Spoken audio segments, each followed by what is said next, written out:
Napetost u studiju, neočekivani sukob i trenutak koji je šokirao publiku. Tara Simov i Miroljub Petrović suočili su se oči u oči, a rezultat je bio eksplozivan. Bivša reality učesnica Tara Simov gostovala je u emisiji zajedno sa Miroljubom Petrovićem. Od prvog trenutka bilo je jasno da atmosfera neće biti mirna. On je poznat po kontroverznim stavovima, ona po direktnim odgovorima. Publika je očekivala raspravu, ali niko nije mogao da predvidi da će se sve završiti napuštanjem studija. Napetost je počela kada je Miroljub Petrović zatražio da Tara napusti emisiju. Njegove reči izazvale su burnu reakciju. Tara je odlučila da ne ćuti i da mu odgovori direktno. U jednom trenutku, Petrović je izneo optužbe na njen račun, što je dodatno podiglo tenziju. Tara je uzvratila snažno, podsjećajući ga na njegove postupke iz prošlosti i na odluke koje su izazvale brojne komentare javnosti. Njene reči pogodile su ga u najosjetljivijem trenutku.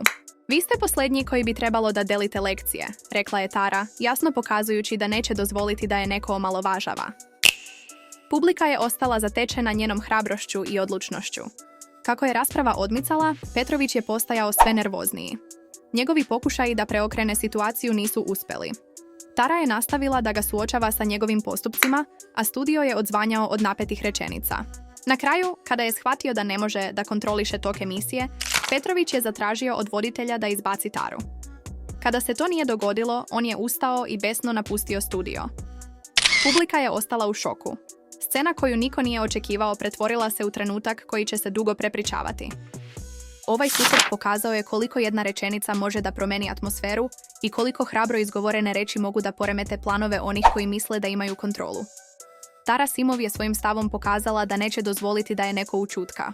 Jedno je sigurno, ovakvi trenuci ostaju zapamćeni. Publika je dobila ono što najviše privlači pažnju. Iskrenu emociju, sukob i neočekivan rasplet. A pitanje koje ostaje da visi u vazduhu glasi: da li je ovo kraj jedne rasprave ili tek početak nove priče?